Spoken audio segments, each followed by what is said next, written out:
Над 100 кандидати досега се пријавиле на огласот за вработување во Штипската клиничка болница. Бројот на пријавените не е конечен. Се очекува апликации по пошта да пристигнуваат најдоцна до петок. Покрај Штип, на огласот конкурирале медицинари и од соседните градови. Откако ќе заврши огласот, кандидатите ќе одат на тестирање, пошто ќе се направи и соодветна ранг листа, информира денес директорот на Штипската болница доктор Ален Георгиев.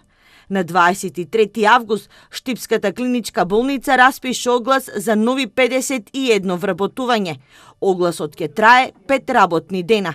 Од нив 12 се доктори по општа медицина, 20 се медицински сестри, но е предвидено вработување на психолог, социјален работник, физиотерапевти како и технички кадар.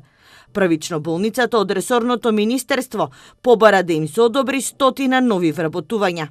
Последен оглас за вработување во болницата имаше лани, кога беше распишан оглас за вработување на 2 медицински сестри. Во моментот со договор на дело работат околу 60 лица.